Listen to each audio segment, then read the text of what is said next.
suivent en direct ce soir et qui se sont manifestés sur notre réseau social, donnent la victoire à Bader Hari. Ça penche vachement du côté de Bader Hari. Mais la seule vérité, elle est sur le ring. Ils vont être deux et c'est eux qui vont nous amener le résultat. On espère que c'est eux qui vont nous l'amener, pas le médecin, pas l'arbitre. On a eu un Bader Hari coutumier des disqualifications aussi, à une époque où il contrôlait fort mal ses nerfs. Mais encore une fois, il ne serait pas Bader Hari s'il n'y avait pas tout ça dans son palmarès, dans son parcours, dans son cursus. 5 rounds de 3 minutes, les coups de poing, les coups de pied, les coups de genoux sont autorisés, pas de coude, pas de saisie, pas de balayage. 3 knockdowns dans le même round ou 4 dans le combat et c'est l'arrêt automatique. Le médecin ou l'arbitre peuvent arrêter le combat. 5 juges pour noter chacun des rounds. 10 pour le vainqueur, 9 pour le perdant. 1 point en moins s'il y a eu une pénalité officielle ou un voyage au tapis. Et on va laisser Tim Hughes nous faire dresser les cheveux. And now the moment combat sport fans have been waiting for. A fight 3 years in the making. 2 names indelibly linked to kickboxing history meet again for some unfinished business. The baddest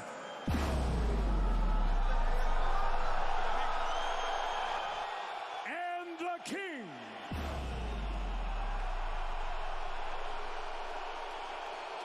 Legacies will be defined, history made.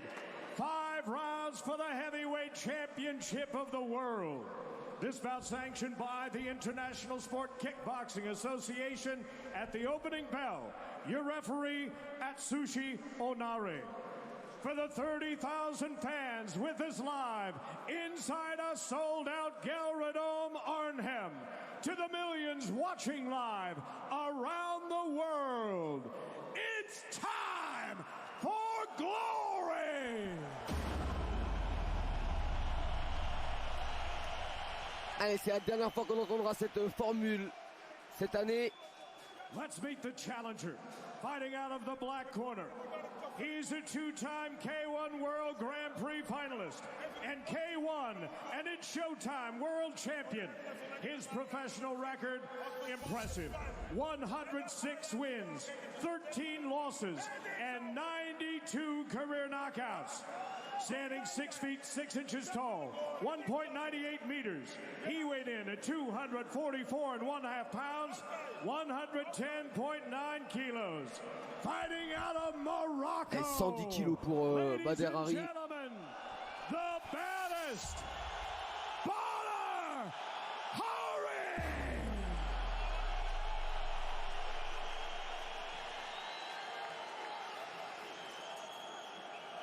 And now his opponent, fighting out of the white corner. He arrives on a 17-fight glory winning streak, dating back 6 years, and will make his 8th defense of the belt. As a professional, 55 wins, 10 losses, 16 of those wins by knockout. Standing 6 feet 5 inches tall, 1.96 meters. He weighed in at 260.5 pounds, 118.2 kilograms.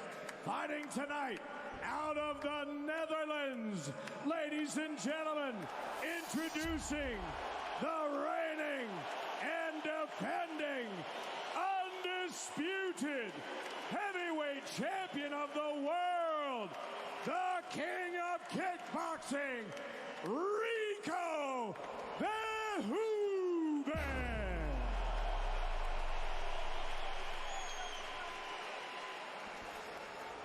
Once again, the referee in charge of this championship bout, Atsushi Onare. Et pour nous rappeler encore plus la finale du K1 Grand Prix, le face-à-face entre les deux hommes. 2 centimètres à l'avantage du Marocain. 8 kilos en plus pour Rico Verhoeven. Bader Hari, si le kickboxing avait décidé comme le MMA ou plus particulièrement l'UFC de faire une ceinture BMF, baddest motherfucker, assurément Bader Hari l'aurait autour de la taille depuis 15 ans. Allez, c'est parti, les deux hommes en droitier. Et ce soir, c'est celle du Glory qui est en jeu. Et elle est la propriété de Rico Verhoeven jusqu'à maintenant. Allez, la première attaque avec les points de Rico Verhoeven. Qui va essayer d'emballer. Et qui touche déjà avec une première droite. Les spécialistes étaient d'accord pour dire que les débuts du combat seraient à l'avantage de Bader Hari. Mais où en est Bader Hari?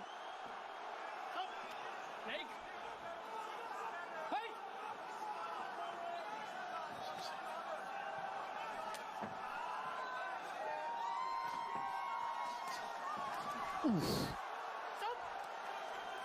La première chose de sûr quand même, c'est qu'il n'est pas intimidé, Rico. Non, il a tout envie de faire douter Bader Hari, lui.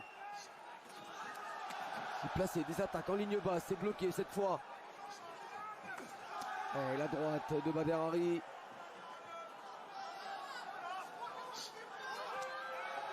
Le dernier combat de Bader Hari remonte au 3 mars 2018, victoire sur SD Gargues. C'est vrai que c'est pas les mêmes appuis, hein, quand vous voyez les poteaux. Oh, attention, c'est lui qui est touché. Il a été complètement sonné, Rico Verhoeven. Et le voilà, le knockdown dans les deux premiers rounds. Et c'est pourtant Rico Verhoeven qui a déclenché le premier, qui a essayé de mettre la pression sur Bader Hari. Et attention derrière. En restant très très calme, il a réussi à placer cette droite qui a déjà fait beaucoup de dégâts chez ses anciens adversaires. Bader Hari qui accélère maintenant. Et Rico qui va gagner du temps pour essayer de récupérer. Et encore une longue minute à tenir.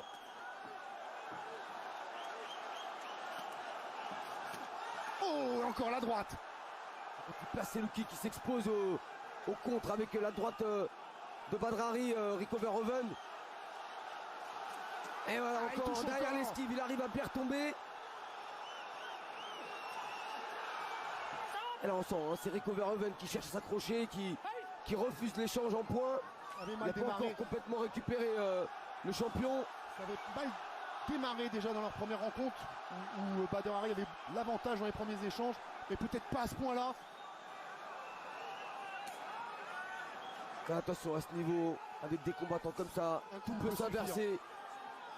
Rico peut à son tour envoyer au tapis Bader Hari. Touché sous l'œil droit, hein, Rico déjà. Allez, c'est parti vite hein, dans ce combat. Allez, le high kick pour Bader Hari.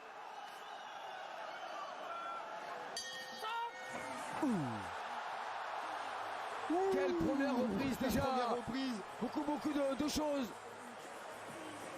Un Rico Verhoeven qui a attaqué le premier, qui a voulu mettre en difficulté Bader Hari, qui a contré avec une superbe droite.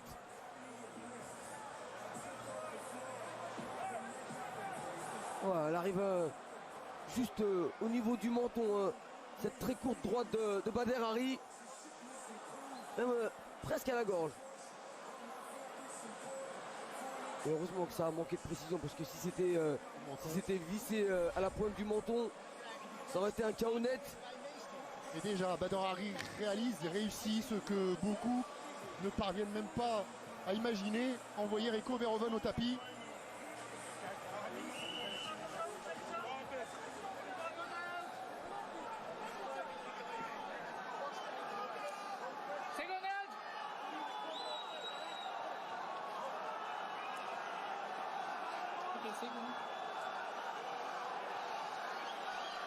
Allez, c'est le Marocain qui prend le meilleur départ. Il a déjà envoyé une première fois au tapis Rico Verhoeven. Là encore, c'est qui va Rico presque plus être dans la position confortable du champion qu'on doit venir bousculer. Mais attention il sait qu'il doit revenir. Bien. Et les appuis. Attention, c'est le crochet maintenant de Bader Hari. Et on sent que ça peut venir des deux côtés à n'importe quel moment. Il y a eu des championnats du monde de boxe anglaise qui nous ont énormément déçus il n'y a pas longtemps.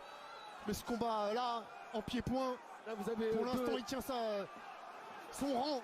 Vous avez deux montagnes face à face et ça recule pas, ça cherche vraiment le coup dur, ça s'engage, ça prend des risques.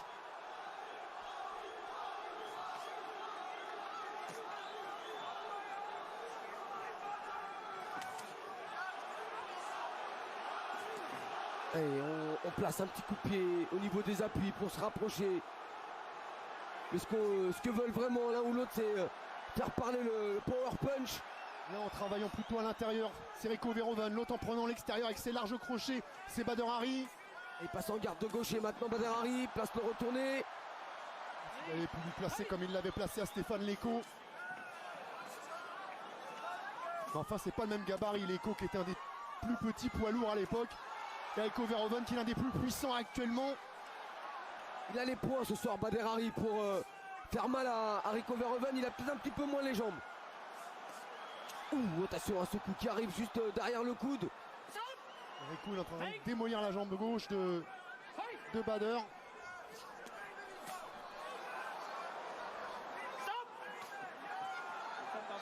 Avec des low kicks intérieurs en répétition. Attention parce que si vous dites que Badr mise tout sur l'anglaise, s'il n'a pas les appuis derrière, on le voit bien là, ça pute la même chose. C'est souvent quand il est attaqué au niveau des appuis qu'il est en difficulté, Badr Hari. Il n'a pas le réflexe de bloquer. Ça aussi ça peut être préjudiciable. Par rapport à son manque de ring, manque de combat. Il n'a pas automatiquement cet automatisme de bloquer les coups, de remiser. Alors il va sur ce qu'il sait faire, c'est-à-dire chercher la guerre, mettre la puissance avec des coups sur les côtés, à l'intérieur, en anglaise. Percute très court pour Rico Verhoeven. Oui, il a encore le crochet, il a ripé. C'est toujours ça, à l'intérieur pour Rico, les directs, les uppercuts et les larges crochets pour Badr Hari. Et la salle qui se réveille.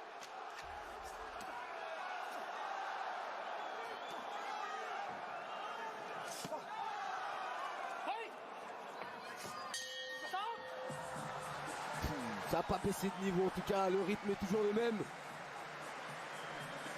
Avec un travail très propre des deux côtés. Plus orienté sur les points pour Badr Hari. La question maintenant qu'on se pose, Kamel, c'est est-ce qu'on a passé le money time pour Badr Hari? Est-ce que les meilleurs rounds pour lui sont pas les deux qui viennent de passer? Là c'est parti très vite. Et là on voit cette attaque de début de seconde reprise. On a vu quand même un Rico reconstruire dans cette deuxième reprise. Ouais, reconstruire sauf sur ce crochet gauche qui a été aussi bien amené par le Marocain. Bien sûr, dans certaines réactions, Badr Hari nous a fait trembler, mais dans la linéarité du round, ça a été plus disputé dans la deuxième reprise avec chacun leur moment, alors que dans le premier round on a eu un Badr Hari qui a dominé grâce à ce voyage au tapis. Mais là c'est vrai que le combat commence à devenir dur pour celui qui s'est le plus éloigné des rings, enfin le plus longtemps. Il s'en est éloigné, il est allé au Maroc chez lui. Il a beaucoup couru dans les montagnes de l'Atlas pour préparer ce combat.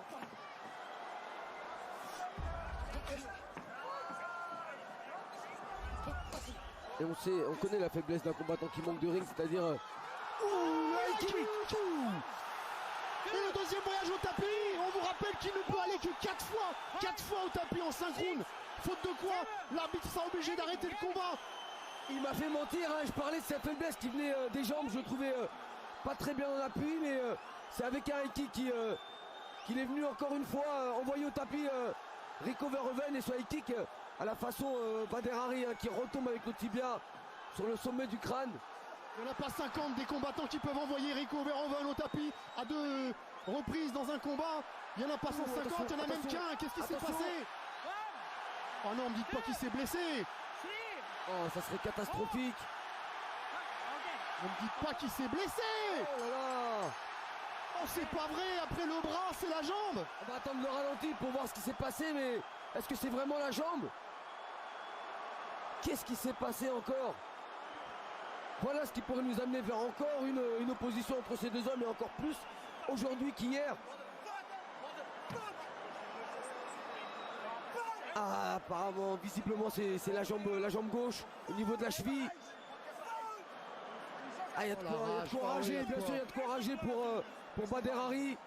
Regardez la classe quand même de Rico Verhoeven. Ah ouais, mais là il peut que reconnaître, il a eu face à lui un très très bon Badr Hari qui a réussi à le mettre en difficulté avec le très bon travail en anglaise, la seconde reprise avec ce high kick. C'est peut-être ce high kick qui a causé cette blessure. Hein. Peut-être en reculant. Même en tapant au niveau du crâne. Oh, c'est vraiment On est déçu, bien sûr, on est déçu. On est déçu parce qu'il avait sa victoire. Il tenait le champion au bout de son poing et de son pied, Bader Hari, mais c'est aussi ça la boxe. Erico Verhoeven qui pendant la conférence de presse avait provoqué, c'est 2 fois ça la boxe pour Bader Hari. Avait dit à Bader Hari, j'espère qu'il va pas encore se blesser. Mais c'était avant le combat. Ça faisait partie de la promotion. Regardez. Ça faisait partie de ce qu'il faut faire pour vendre un combat. Ouais, vous avez raison. C'est peut-être ce pied qui vient heurter l'arrière du crâne. Partie quand même assez difficile, dure. Il tape avec la malléole un peu. Hein. Ouais. Il y a aussi ce coup de pied avec le talon. Plutôt là. Hein.